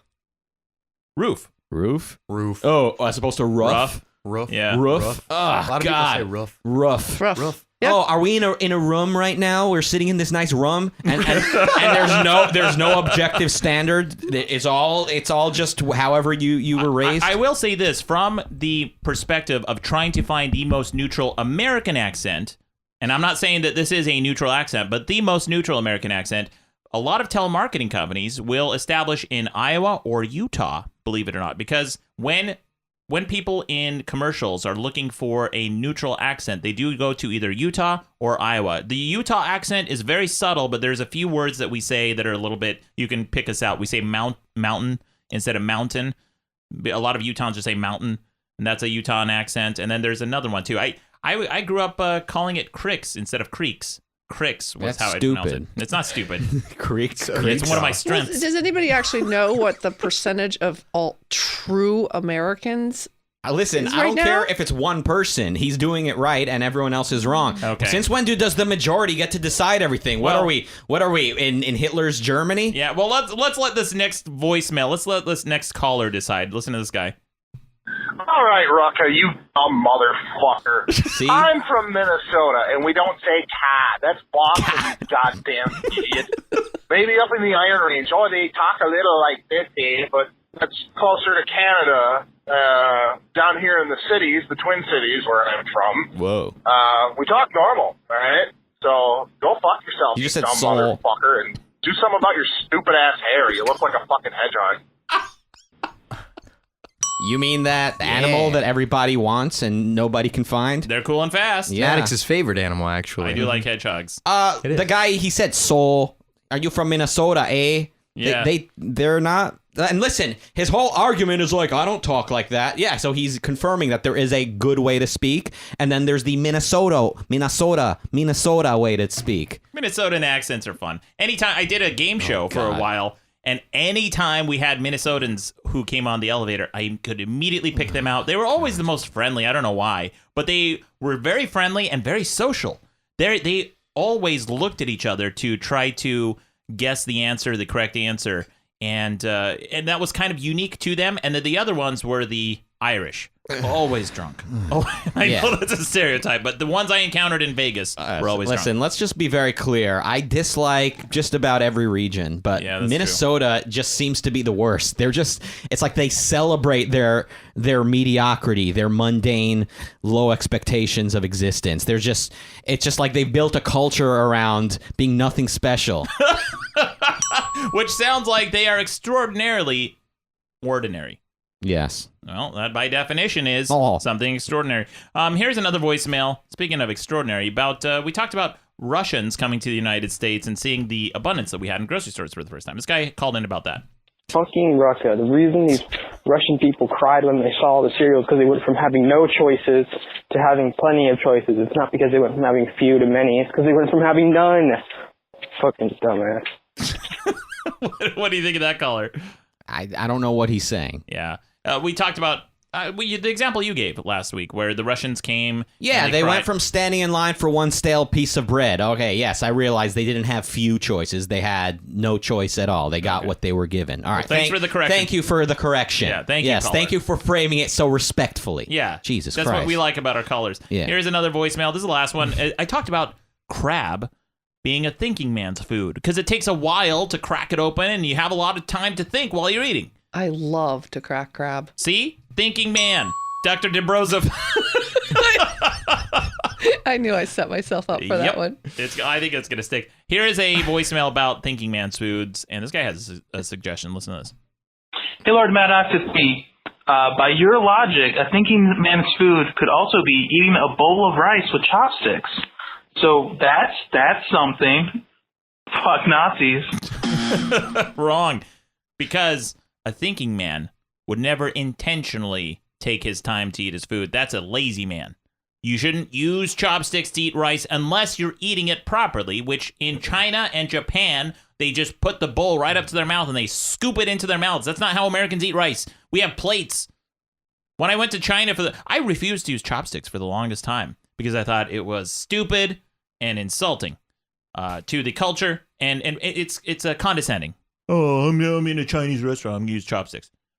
So that changed when I went to China, and I saw how you're supposed to eat with chopsticks. They don't eat like we do.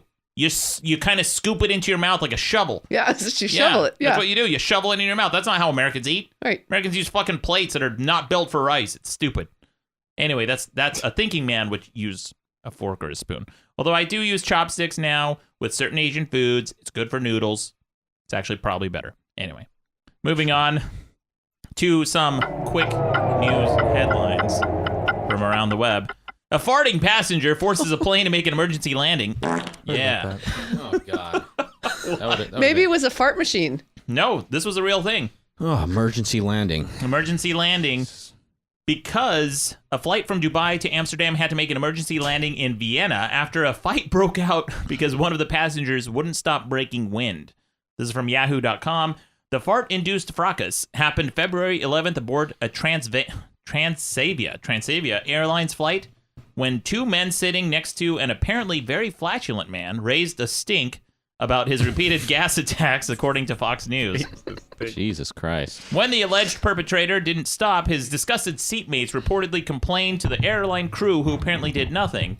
Instead, the captain issued a warning to the two complainants, accusing them of noisy and aggressive behavior and making threats. Now, I have a clip of this newscast talking about this. Listen to this guy. It's pretty funny. A gassy disturbance, you heard me right, led to a mid-flight fight between passengers on board a Transavia Airlines jet from Dubai to Amsterdam. The pilot, get this, had to make an emergency landing in Vienna. The two men who complained were escorted off the plane while the gassy passenger was allowed to continue to Amsterdam. Yeah. What? So they let they let the farter on and booted off the complainants. Yeah. Because they were being too aggressive, or what? Too aggressive, I guess. So three people got in a fight. The two of them who were complaining got kicked, and then they said, "Because the farter is a victim, man. You can't control. You can't your discriminate asshole. against a fart. Yeah. What if he's just a gassy dude? Why did they put him in the bathroom though? Because it couldn't be that long of a flight. Maybe just shove him in there and lock him from the other side. Yeah. Well, what's he gonna like? What does he need to do? Fart. I mean, it's not like if you lock him in any other part of the plane, it's like, well, what if he has to use the restroom? But like you're locking him in the restroom. Well, listen, he's going to Vienna. Yeah. And that's home of the Vienna sausage. True. A very farty food. You guys, if the passenger, I'm afraid if the captain, I think if he landed the plane and booted the farter, it'd be discrimination against Viennans. Mm-hmm. Like very gassy people. True. Here's another story. A Georgia woman lost her home in a divorce, so she set it on fire. It burned down 20 homes next to her. Oh. Jesus Christ. Yeah. All 20 of them? Yeah, 20 homes. Jesus Christ. Ooh. This is according to Fox News. A woman living alone in a home awarded to her husband in a divorce started a fire in the living room that quickly spread to 19 other houses, causing more than $1 million in damage. Ooh. Hold on. Only 1 million. Yeah. Where was this? Like Utah? What's sad to me is it says about it says about the damage. How about how many people's lives were lost? Who got wounded? Who got hurt? The first thing they say. Well, I think if people had died, I think that would be the headline. No. I brought in some of the only the important facts here. Yeah. The woman whom officials identified as Adrian Satterley, 41, started a blaze in a stack of mattresses. This is not probably the best part of town. Like, if you have a stack of mattresses in your living room, it's not a good and you sign. burn 20 houses and only cause 1 million in damages, what's that? Less than that's less than like 50,000 per home. 50,000 per home. Less than 50,000 per home. And plus what those homes contain: furniture, mattresses. Wow, she had a stack of TVs. She said Xboxes. Yeah, Xbox One. Xbox. Cash. Yeah. The first Xbox. Smartphones. Smartphone dumb users. Mm-hmm. She started a blaze in a stack of mattresses early Sunday in her home in Hiram, probably. Then drove off with her 2 cats, WSB TV reported. I didn't bring in the rest of this news story, but I think 2 dogs died. Where's Hiram? Hiram. Where is that? What state is that in? Georgia. Ah. This was in Georgia. All right. We're like having a 25-minute conversation about where was this that real estate is so cheap. Well, literally in the headline, I said a Georgia woman burned her house down. It says she's from Georgia. It doesn't say the home she burned down was in Georgia. I mean, she could have been living here, but she's still a Georgia woman. She's a Georgia It's a woman. bond. It's a bond that's never broken. Georgia? Yeah. Georgians. Yeah. A man was arrested for feeding cocaine and whiskey to a goat. Oh, no. You guys hear about this? No. Yeah. What was he arrested for? Yeah, giving him a good time. Well, why is that? Partying too hard with a goat. When did it become illegal to give coke and whiskey to a goat? Oh, come on, guys. You can't really believe that. That's cruel. Is it? Cruel. Sure it is. The animal has no choice. Let me read the story, and you guys determine if this is a cruel act, okay? Wait. A Gwinnett County man is facing an animal cruelty charge and possible deportation after video footage of him and 2 men force-feeding a goat cocaine and whiskey surfaced. Sheriff investigators arrested Sergio Palmares Guzman at a ranch on the 200 block of Grayson, New Hope Road. The 28-year-old lived and worked on the ranch as a horse trainer. Footage from the January 2nd incident shows Palmares Guzman holding the goat's horns while a second male suspect inserted cocaine in the goat's nose. Jesus Christ. God. Palmares Guzman then forced the goat's mouth open as the second suspect poured whiskey into the goat's mouth. The goat is in good condition and available for adoption. The goat has been very productive. Oh my God. That's like substance rape. Yeah. Right. That imagery is triggered. Why would they do that? Like, why would 2 people conspire to feed or to give we coke talk about to the sickness of humanity, just so you know. Yeah. People who light fires and people with cruelty to animals, they are the sickest on the planet. What did you say about fires? People who light fires, pyromaniacs, and people who are cruel deliberately to animals are some of the most disturbed humans on the planet. It is a sign of sociopathy, right? Absolutely. Yeah. Absolutely. Would you say that extends to insects?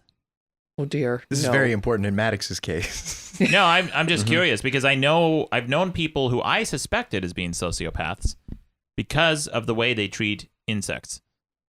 Actually, like sadistically, like taking off a head or something like that. I mean, maybe. Yeah, how about crickets? Do they count as animals? Okay, so I got to tell full disclosure. All right, I had a cricket problem, and this motherfucker was chirping all day and all night, and I made a pledge on a live stream. If I caught this guy, I was gonna fry it and eat it. And then I caught the guy. I made the video, and in the video, I had a change of heart. I said, you know what, guys? I decided to let it go. Then I said, just kidding, I'm frying it right now. And we panned down to see the motherfucker frying in a frying pan. I took it out, put it on a piece of bread, put a cayenne pepper, drizzle of olive oil, had a little garnish on the sides, and parsley. Chewed the shit out of that guy. And then that wasn't the only cricket. I found multiple crickets. And I decided to send them a message, his family. So I took the crickets, I froze them in my freezer until I was ready to make this video. And when I did the video, I cut off their heads because they were already dead anyway, whatever. I cut off their heads and put them on little stakes, little wooden stakes like Dracula. Because that's what Dracula did. Lord Tepes, Vladimir Tepes, Vlad, the Impaler. We know who Dracula is. Yeah, Mhm. Vlad the Impaler got his reputation in Turkey because Transylvania. In Transylvania, because he impaled his enemies' heads on stakes to scare the other enemies, and it worked. I thought, well, I'm going to do that. Yeah. I put little How'd that work for you? I still have crickets. Dr. Debra. Yes. Thank you so much for coming on the show. Is there anything you'd like to plug? Where can people find you? Okay, I have a website, drdebraonline.com, DRDEBRA online.com. However, I will be changing that to Dr. Debrosif, yes. Yes. Yeah. And also, please come and visit Kelly and me on our show on LA Talk Radio. It's also on iTunes, that one. And it's the Dr. Debra and Therapist Kelly show. Very fun. Yeah. I highly recommend it, guys. These women have been doing it for 3 years now. Yes. It's a fantastic show. I love their personalities. It's a lot of fun. Not just blowing sunshine up your ass. I had a great time doing the show. Check it out. Thank you again, Dr. Debra, for coming on the show. Thank you so much. This was so much fun. And thank you to the Sultan of Swag, Mikey Bolts. Thank you, Maddox. Thank you to the Maharaja of Moderation, Rucka Ali. Yeah.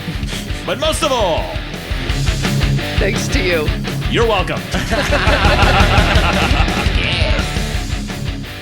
This is like my favorite episode because I'm like screaming into the my phone like constantly. I'm calling a bunch of times, but what you guys are talking about right now with shit. What a screw up. So sometimes callers call in and they screw up when they're trying to make a call. This guy called back. Listen to this. Please don't play my screw up. I know you're going to, and you're not going to play this shit. What I was trying to say is that this idea of damn it.